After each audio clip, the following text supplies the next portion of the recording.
Amada Iglesia, buenos días para todos. Estamos muy contentos de estar una vez más con ustedes a través de nuestras señales en Facebook y YouTube. Bienvenidos a nuestro culto online. Todos nuestros hermanos de la Iglesia Familiar Internacional y también todos los amigos que se conectan a esta señal. Somos la Iglesia Familiar Internacional y desde Bogotá, Colombia, proclamamos que vale la pena servir al Señor. Bien, mis amados, espero que estén viendo también en este momento una presentación que organicé para ustedes. En el marco de esta nuestra serie, ¿estamos en los últimos tiempos? Muy bien, ¿qué mejor tema para compartir hoy que el tema de la resurrección? Hoy veremos el poder de la resurrección y el rapto de la iglesia. Ahora dirán algunos, bueno, pastor, generalmente en estas fechas, principalmente de Semana Santa, sí, escuchamos hablar a algunos sacerdotes, algunos ministros y algunos pastores de la resurrección. Pero, ¿qué vínculo o qué relación tiene la resurrección de Cristo con un evento que conocemos como el rapto de la iglesia? ¿Habrá realmente un rapto? ¿Cuándo sucederá? ¿Cómo ocurrirá? Bien, vamos a responder esas y todas las preguntas que ustedes tengan frente a estos temas en nuestra enseñanza de hoy. Y a este respecto, quiero que pensemos en un hecho que parece más suscrito a la ciencia ficción. Tal vez es un tema abordado en series o en películas, pero que la Biblia habla y la Biblia enseña de manera muy seria, y es la resurrección de los muertos. ¿Por qué? Si nuestro Señor Jesucristo resucitó, estoy seguro, y lo dice la Escritura, que no será el primero en hacerlo. Pero muchos se preguntan, ¿es posible realmente que los muertos puedan volver a la vida? Job se hace la misma pregunta y en el capítulo 14, verso 14 de su libro, él se pregunta, ¿pueden los muertos volver a vivir? De ser así, esto me daría esperanza durante todos mis años de lucha y con anhelo esperaría la liberación de la muerte. Isaías, el profeta Isaías, responde a la pregunta de Job de la siguiente manera. En el capítulo 26, verso 19 de su libro, vamos a leerlo en versión Nueva Traducción Viviente. Isaías responde de esta manera a la pregunta de Job. Pero los muertos en el Señor, los que mueren en el Señor, vivirán. Sus cuerpos se levantarán otra vez. Los que duermen en la tierra se levantarán y cantarán de alegría, pues tu luz, que da vida, descenderá como el rocío sobre tu pueblo en el lugar de los muertos. Así es que sin duda la Escritura habla acerca de la resurrección de los muertos y además nos dice qué ocurrirá. Y nos dice también quiénes participarán y en qué orden de esas resurrecciones. Ahora, hoy estamos tradicionalmente en el marco de la Semana Santa recordando y también celebrando la resurrección de nuestro Señor Jesucristo. La Biblia nos enseña que muy poco tiempo antes de padecer la persecución que desembocaría en su arresto y crucifixión, nuestro Señor Jesucristo se reúne con sus discípulos y les dice, yo voy a partir, yo me iré y a donde yo vaya, ustedes no podrán ir. Y la Biblia dice que los discípulos empiezan a entristecerse mucho. No solamente sus 12 discípulos, sino también mujeres piadosas que acompañaban al Señor Jesús en su ministerio y en cada ciudad donde Él predicaba, enseñaba y sanaba. La Biblia dice que cuando ellos escucharon esto, empezaron a entristecerse mucho. El Señor Jesús lo notó, los miró y les dijo: no se turbe vuestro corazón, no tengan miedo, crean en Dios, crean también en mí. Y luego les dijo unas palabras que también hoy el Señor nos dice a nosotros: en la casa de mi Padre muchas moradas hay, muchas viviendas. Si así no fuera, yo ya se los habría dicho. Pero voy a la casa de mi Padre para prepararles un lugar. Y si me voy y les preparo un lugar, también volveré por segunda vez para llevarlos conmigo, a fin de que donde yo esté, ustedes también estén. De esa manera, el Señor reconforta a sus discípulos y les anuncia que aunque Él va a morir por toda la humanidad, también va a resucitar y va a volver al Padre para preparar un lugar para sus discípulos, pero también para todos aquellos que creerían en Él por el mensaje de ellos, y que volvería por segunda vez para llevarnos a todos y para estar toda la eternidad juntos en el cielo, en el trono de Dios. Toda esta maravillosa historia, que no es un mito, que no es simplemente una esperanza vacía del cristianismo, sino que es una verdad bíblica que nos conmueve y que nos llena de esperanza, puede resumirse en el verso 18 de ese mismo capítulo que he leído para ustedes en Juan 14.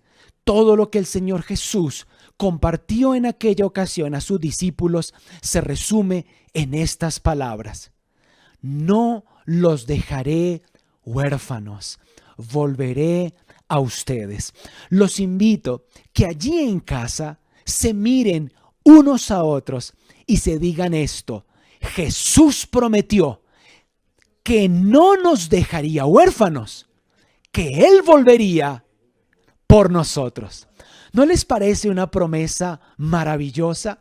¿No les parece que no podemos recordar nada mejor en este momento y en este día donde tradicionalmente celebramos la resurrección de nuestro Señor que esta promesa? Él dijo: no los dejaré huérfanos, volveré a ustedes.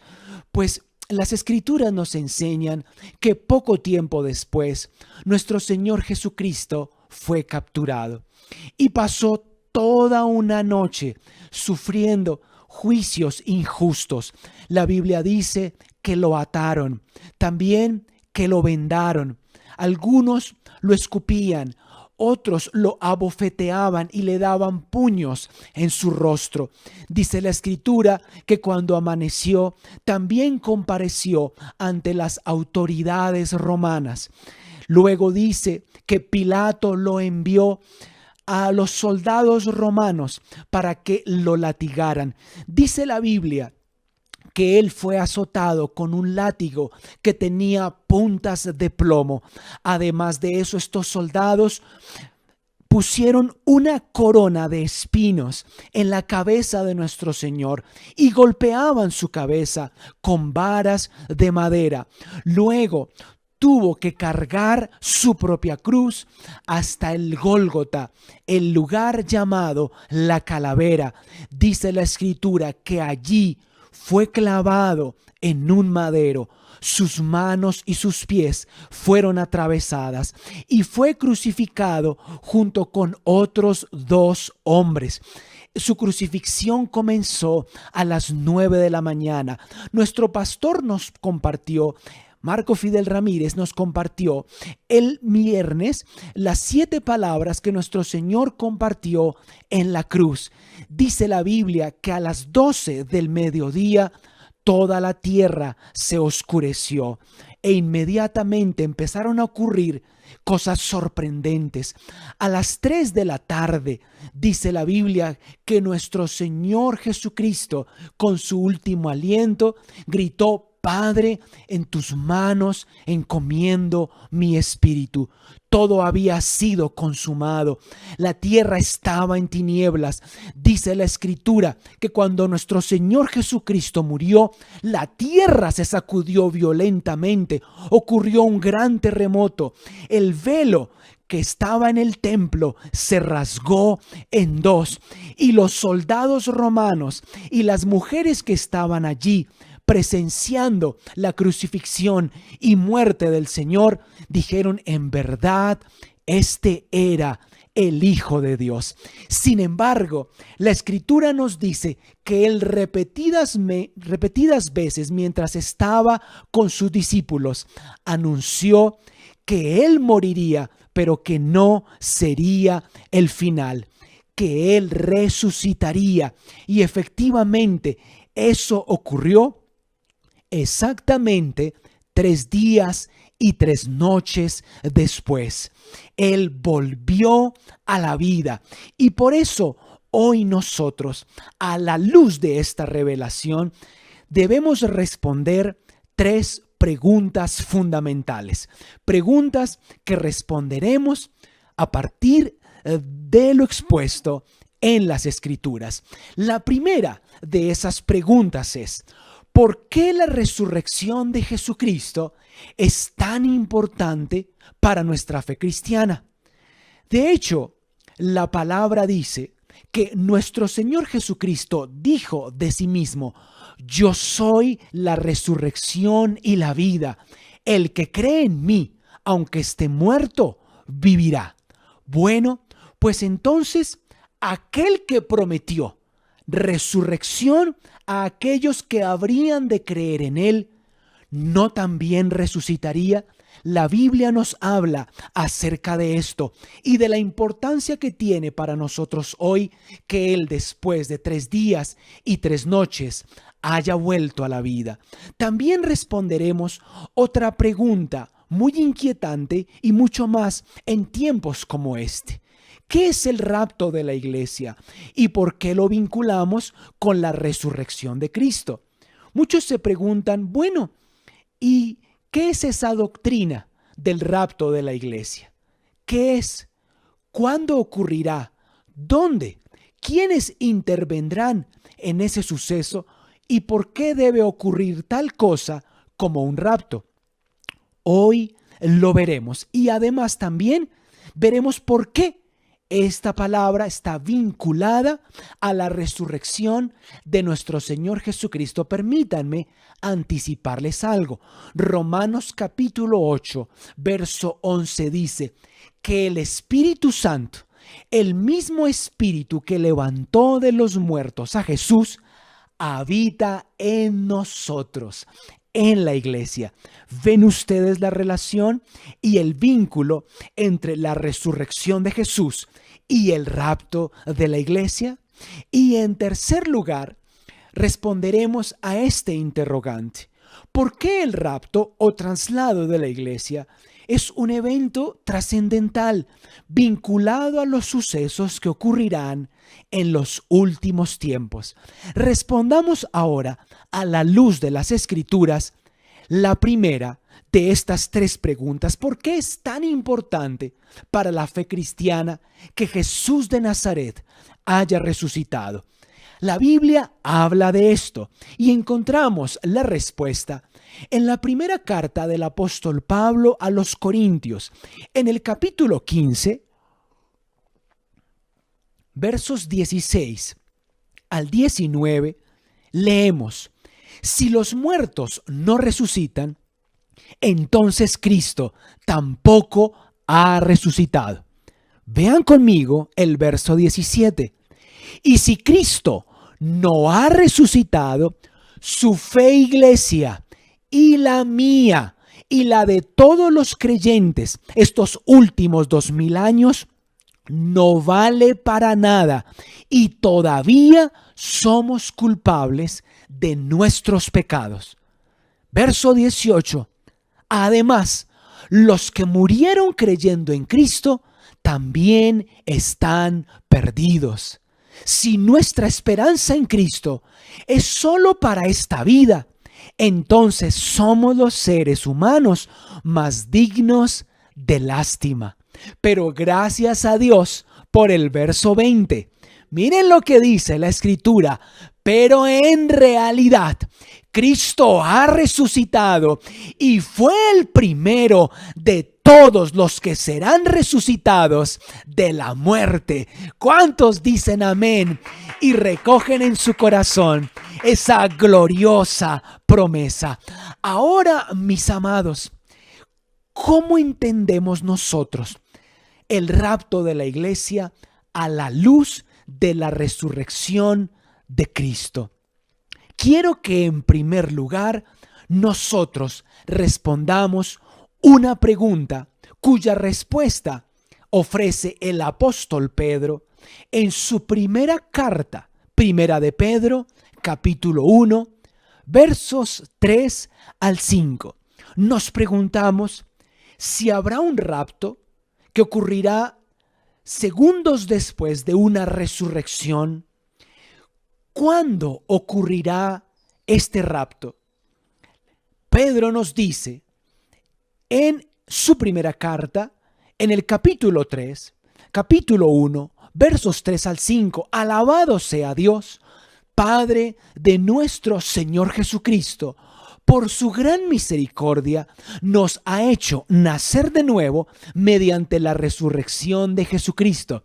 ¿Se dan cuenta que sería imposible para nosotros nacer de nuevo, nacer a una nueva vida si Cristo no hubiera resucitado?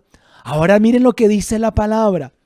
Gracias a Dios, Él nos ha hecho nacer de nuevo mediante la resurrección de Jesucristo para que tengamos una esperanza viva y recibamos una herencia indestructible, incontaminada e inmarchitable.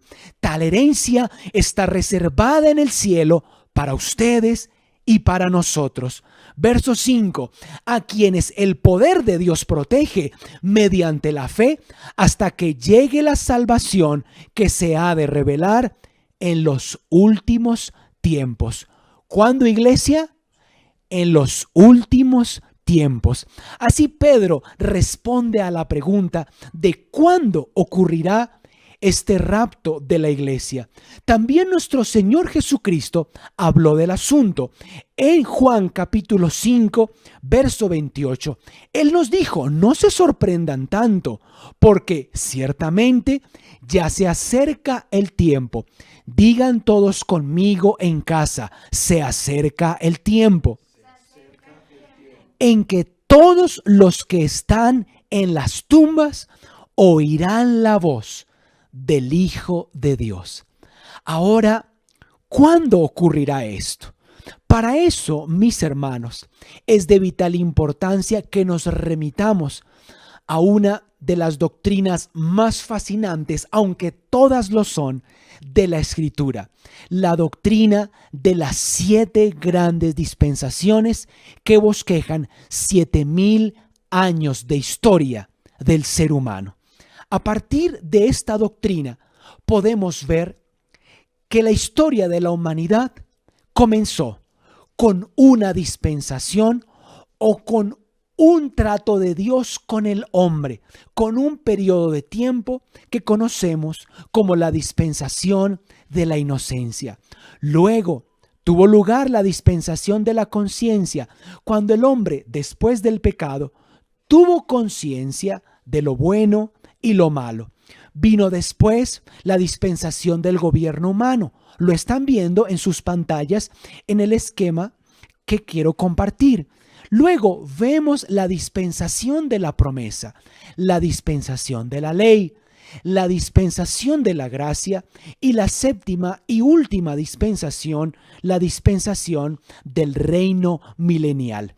Ahora, entre la primera y la 4ª dispensación, entre Adán y Abraham, que posteriormente llegó a llamarse Abraham, podemos decir que transcurrieron alrededor de 2000 años. Luego, entre Abraham y nuestro Señor Jesucristo, otros 2000 años.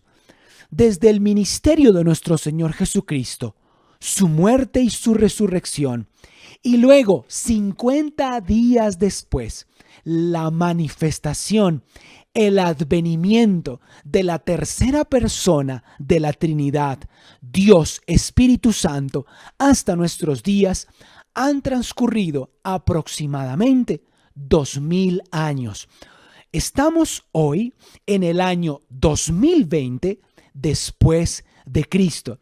Así que verán ustedes que aproximadamente tenemos ya más o menos cumplidos 6000 de estos 7000 años que el Señor le ha concedido a los seres humanos, y quedará pendiente un periodo de 1000 años, una séptima dispensación conocida como el reino milenial. Pero ahora quiero que en este esquema se ubiquen en ese gran periodo de 2000 años conocido como la gracia, la edad de la iglesia.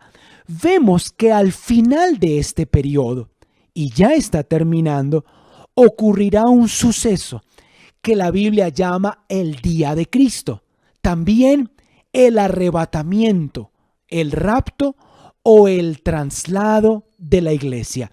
Y como ven, ocurrirá entre el final del periodo de gracia, la dispensación de la iglesia, la edad de la iglesia, y un periodo intermedio de 7 años, lo que encontramos en el libro de Daniel como la 70ª semana o la semana 70 de Daniel. Un periodo que la Biblia llama de tribulación y de gran tribulación. Al finalizar la edad de la iglesia y antes de comenzar ese periodo de tribulación y de gran tribulación, ocurrirá el rapto de la iglesia. Ahora, no se preocupen, mis amados, porque más adelante en nuestra serie Estamos en los últimos tiempos, volveremos a este esquema y lo estudiaremos a profundidad. Sin embargo, vean lo que 2 de Tesalonicenses capítulo 2, versos 1 al 4, nos dice del cuándo. Seguimos respondiendo a esa pregunta. ¿Cuándo ocurrirá el rapto de la iglesia? Y miren cómo en 2 de Tesalonicenses se nos dice: amados hermanos, aquí el autor bíblico habla a la iglesia. Aclaremos algunos aspectos sobre la venida de nuestro Señor Jesucristo y cómo seremos reunidos para encontrarnos con Él. Los invito a que en casa ustedes lean estos 4 versos de la segunda carta del apóstol Pablo a los tesalonicenses en el capítulo 2. Claramente vemos que allí el Espíritu Santo, por medio del apóstol Pablo, nos revela que aquel día, el día del rapto o traslado de la iglesia, ese día no ocurrirá hasta que primero sucedan 3 cosas. La primera de ellas es esta: el día del rapto de la iglesia, el día de Cristo, no ocurrirá hasta que haya una gran rebelión contra Dios, lo que la Biblia llama apostasía. En segundo lugar, no ocurrirá este suceso hasta que se dé a conocer el hombre de pecado, el anticristo. Y vemos también a partir de lo revelado en 2 de Tesalonicenses capítulo 2 versos 1 al 4 que este suceso no ocurrirá hasta que esté construido y en funcionamiento el tercer templo de Salomón en Jerusalén. Ahora podemos ver cómo ya estos 3 sucesos se están cumpliendo y se vienen cumpliendo desde hace décadas frente a nuestros ojos. Hoy, como en ningún otro momento de la historia, vemos cómo el ser humano se ha rebelado contra Dios, le ha dado la espalda. Incluso algunos continentes, como el europeo, se jactan de ser continentes post-cristianos. En cada vez más lugares vemos cómo el hombre se considera un Dios para sí mismo y considera también el placer como la única razón para vivir en el marco de ese hedonismo y ese materialismo en el que vivimos, propio de nuestra cultura postmoderna. Vemos también, y puntualmente hace 8 días dijimos que ya está en acción el misterio de la maldad y que ya está obrando en el mundo el espíritu del anticristo. Pues muy seguramente este hombre es un hombre tal vez joven o de mediana edad, ya tiene un nivel de relevancia y de exposición puntualmente en el ámbito político muy importante, en el ámbito político europeo, y pronto se dará a conocer como un, comillas, Mesías, un falso Mesías que traerá respuestas y soluciones a los más grandes problemas de la humanidad. Y además de eso, hablando del tercer templo, el templo en Jerusalén, ustedes pueden ver cómo desde 1987 existe una organización en Israel, en Jerusalén, que se llama el Instituto del Templo. Esta organización tiene un solo propósito: la reconstrucción del tercer templo en Jerusalén y además recrear de manera exactamente fiel, como lo enseña la palabra, de todos los utensilios del templo, de todo el mobiliario del templo y también de las vestiduras de los sacerdotes, para reanudar el sistema mosaico de sacrificios. Actualmente, este Instituto del Templo ya ha logrado recrear todos los utensilios del templo y también las vestiduras sacerdotales, de manera que estas señales que hace 2000 años fueron anunciadas por el Espíritu Santo a través del apóstol Pablo en 2 de Tesalonicenses capítulo 2 versos 1 al 4 ya se han cumplido. Por tanto, podemos afirmar sin temor a equivocarnos que el día del rapto de la iglesia se acerca y ocurrirá muy pronto. Ahora, después de responder a cuándo sucederá, respondamos a la pregunta de cómo ocurrirá. Y para esto podemos ver en 1 de Corintios capítulo 15 verso 52 en versión Nueva Traducción Viviente, que el Señor dijo: sucederá en un instante, en un abrir y cerrar de ojos, cuando se toque la trompeta final. Pues cuando suene la trompeta, los que hayan muerto resucitarán para vivir por siempre, y nosotros, los que estemos vivos, también seremos transformados. Noten algo: se nos dice que un mismo día ocurrirá no solamente un rapto, sino primero una resurrección, y que será en un abrir y cerrar de ojos una vez suene una trompeta en los cielos. Todos los que hayan muerto vivirán para siempre, y nosotros, los creyentes que estemos vivos, seremos transformados. Ahora, mis amados, este suceso puede ser entendido a partir de 2 perspectivas diferentes. La primera perspectiva será la de aquellos que seremos protagonistas de este suceso. Me refiero a los miembros de su familia y de mi familia que ya murieron, pero murieron en la fe en Cristo. Y también me refiero a nosotros, los que estemos vivos aquel día y seamos transformados. Esa será una primera perspectiva. Pero también aquí en la tierra quienes no sean raptados se darán cuenta que un día millones de personas en un instante desaparecerán. Esa aproximación a la segunda perspectiva de este suceso es la que nos ofrece este video, que quiero que vean conmigo y que de una manera muy clara ilustra cómo verán aquellos que estén en la tierra y que no participen del rapto de la iglesia, ese suceso que cambiará por completo la historia de la humanidad.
Increíble, ¿verdad? De esta manera, aquellos que estén en la tierra van a presenciar este suceso que ocurrirá en un abrir y cerrar de ojos. Ahora, ¿por qué después de que los muertos en Cristo hayan resucitado, es necesario que nosotros, los que estemos vivos, seamos transformados? Esa es la pregunta que responde Primera de Corintios capítulo 15, verso 53. Pues nuestros cuerpos mortales tienen que ser transformados en cuerpos que nunca morirán. Nuestros cuerpos mortales deben ser transformados en cuerpos inmortales. Mis amados, ¿alcanzan a dimensionar ustedes lo que ocurrirá aquel día?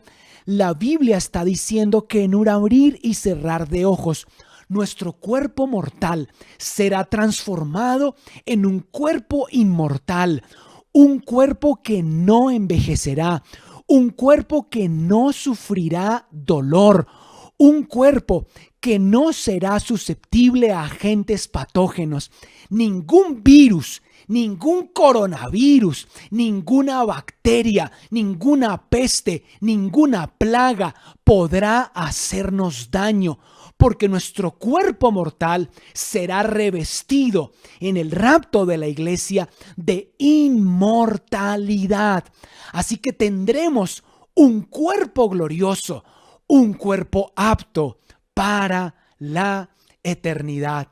Vean, por ejemplo, cómo Filipenses capítulo 3, verso 21 describe lo que sucederá. Él tomará, ¿quién? Nuestro Señor Jesucristo. Él tomará nuestro débil cuerpo mortal y lo transformará en un cuerpo glorioso, igual al de Él. Lo hará valiéndose del mismo poder con el que pondrá todas las cosas bajo su dominio. Mis amados, esta es la esperanza viva a la que se refiere la Escritura. Que nuestro Señor Jesucristo, el Señor de los cristianos, que murió y resucitó, al tercer día se levantó con un cuerpo todopoderoso, un cuerpo apto para la resurrección y la vida eterna. Un cuerpo donde no hay más enfermedad, donde no hay más dolor, un cuerpo maravilloso.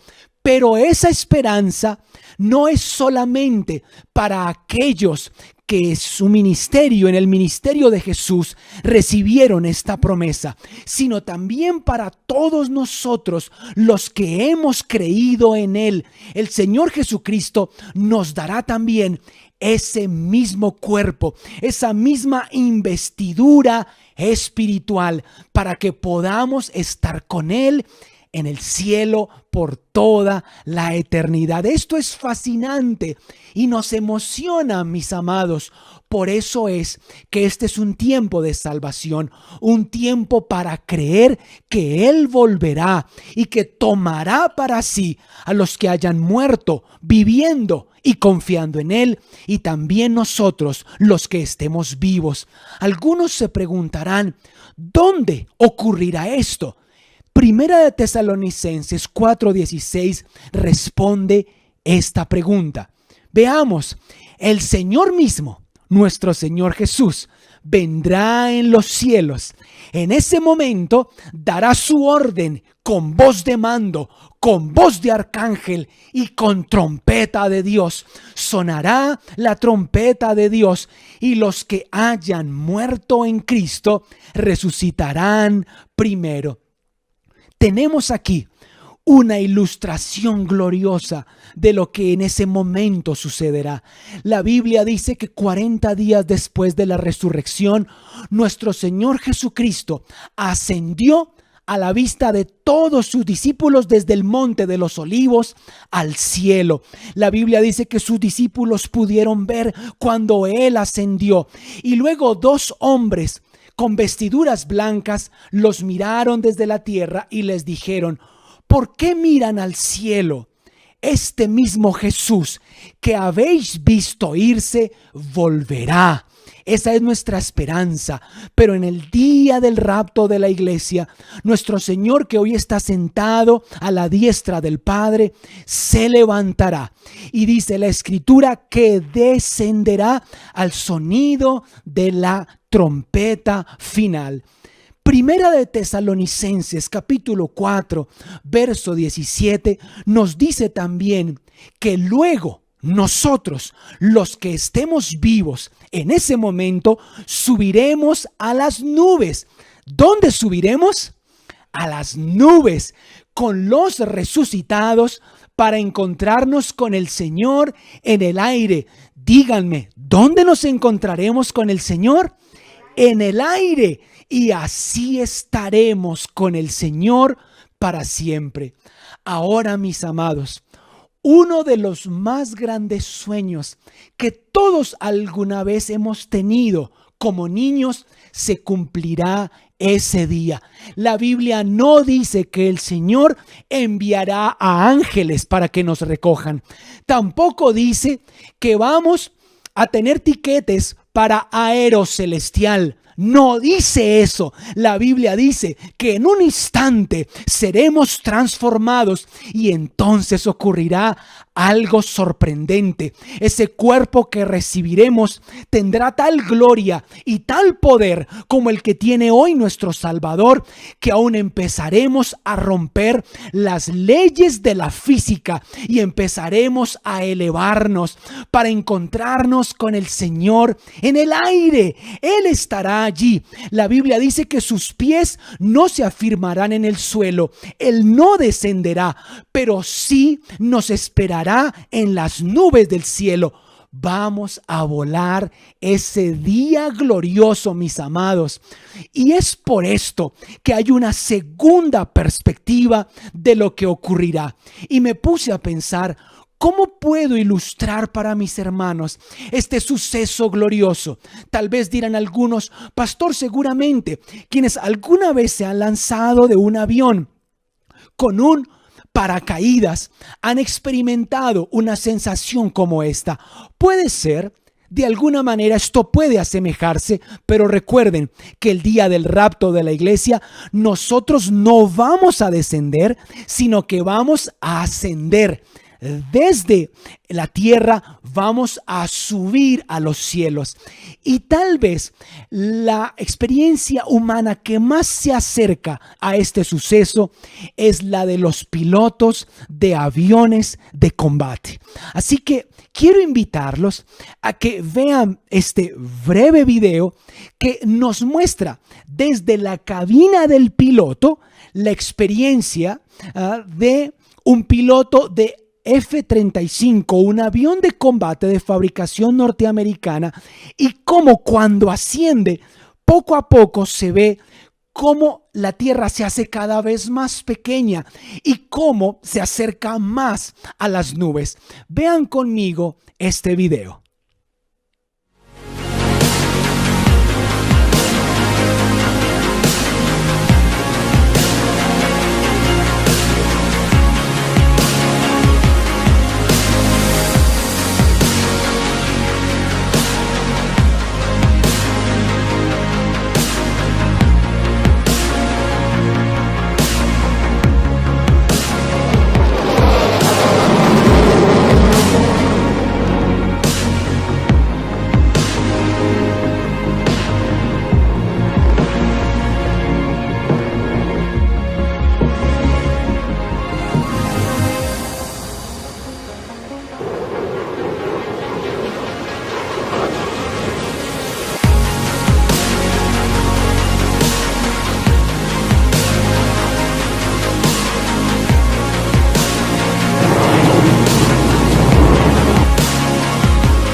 Impresionante, ¿verdad?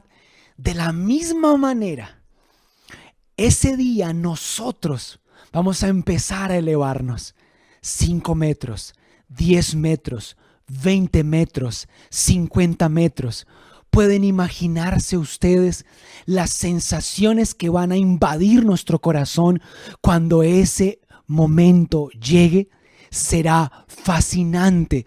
Y dice la Biblia que nos encontraremos con el Señor en las nubes. No solamente podremos volar y ascender para encontrarnos con Él, sino que millones y millones y millones de creyentes que han muerto los últimos 2000 años también estarán allí. Y los miembros de nuestra familia que han partido con Cristo también estarán allí.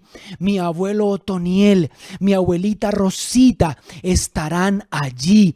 También don Alberto, el abuelo de mi esposa, el padre de mi suegra, él estará allí.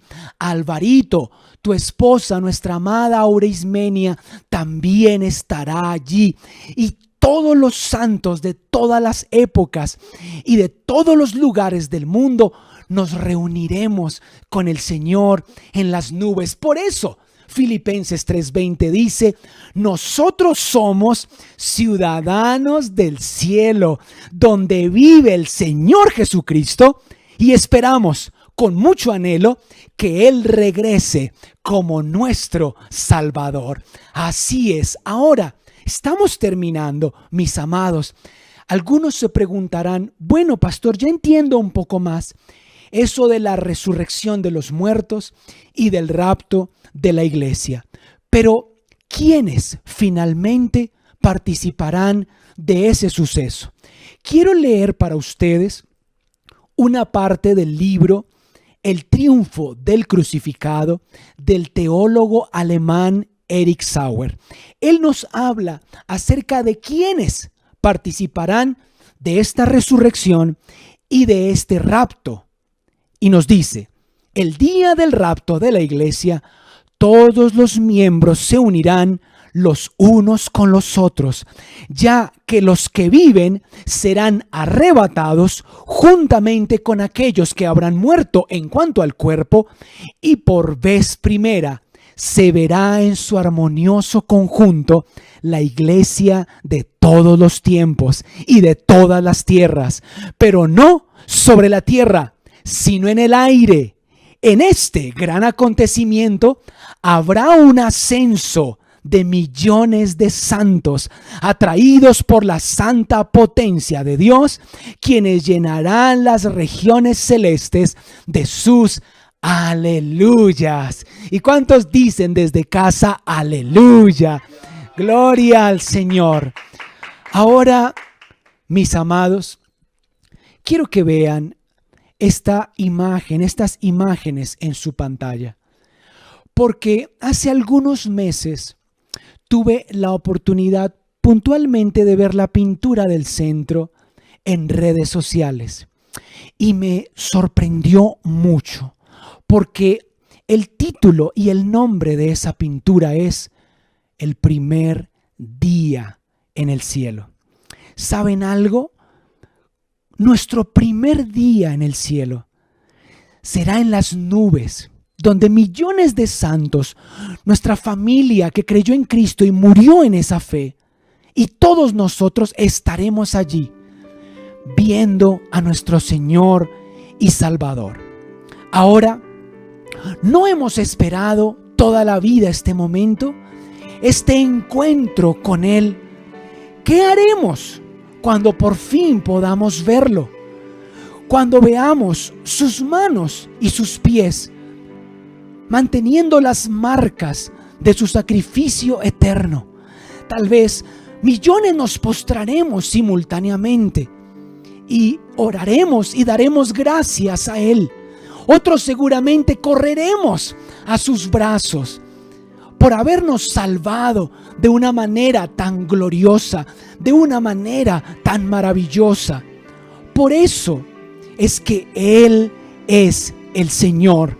Por eso dice la Biblia que Él es la resurrección y la vida, que el que ha creído en Él, aunque esté muerto, vivirá. Esa es nuestra esperanza gloriosa, mis amados. Por eso yo los invito a que estén alegres, a que se emocionen. La Biblia dice, quien tiene esta esperanza se santifica a sí mismo. Pero tal vez algunos de los que me están oyendo dirán: pastor, yo en este momento no me siento seguro de hacer parte de la iglesia. He oído el mensaje del evangelio, he ido algunas veces a algunas iglesias, pero no sé si realmente el Señor Jesucristo es mi Salvador. Bueno, esta es una oportunidad para ti, una oportunidad para que tú aceptes el maravilloso regalo de Dios en Cristo Jesús. Esta es una oportunidad para que tú tengas seguridad de salvación, porque el tiempo ha llegado y muy pronto estos eventos de la resurrección de los muertos y el rapto de la iglesia ocurrirán. No seas como aquellos que ven cómo sus familiares creyentes desaparecen. No, más bien participa con nosotros de este suceso extraordinario. Cree en Cristo Jesús para que veas ese día junto con nosotros como tu cuerpo mortal es revestido de inmortalidad y cómo empiezas a elevarte con millones y millones de santos para encontrarnos con nuestro Señor en las nubes del cielo. Cierra tus ojos si quieres que Jesús entre a tu corazón y sea tu Salvador en este momento. Repite estas palabras conmigo. Señor Jesús, he oído tu palabra. Tú has prometido que resucitarás a aquellos que murieron creyendo en ti. Y también has prometido que ese día tus hijos, quienes estén vivos, serán transformados y todos subiremos para encontrarnos contigo. Señor Jesús, yo creo en esa palabra y en este momento te acepto como mi Señor y Salvador. Te ruego que vengas a mi vida, que a partir de hoy me ayudes a conocerte y obedecerte. Quiero serte fiel. Que, Señor, quiero ser transformado en aquel glorioso día. Quiero encontrarme con mis familiares que han muerto, verlos una vez más. Señor Jesús, anota mi nombre en el libro de la vida y toma mi mano, Señor, a partir de este momento. Sé que un día mis ojos te verán y me encontraré contigo en las nubes del cielo. Gracias, Señor Jesús. Amén y amén. Gracias al Señor por su palabra. Iglesia, Dios nos escogió. ¿Por qué debe ocurrir un rapto? Porque Dios nos escogió para salvarnos por medio de nuestro Señor Jesucristo y no derramar su enojo sobre nosotros. Cristo murió por nosotros para que estemos vivos o muertos cuando regrese, podamos vivir con Él para siempre. Amén y amén. Le damos gracias al Señor por su maravillosa palabra. Si tú has hecho esta oración por primera vez, escríbenos por favor en los chats de Facebook y también de YouTube. Queremos conocer tu nombre, saber dónde vives, contactarnos contigo y orar por ti y por tu familia a partir de este momento.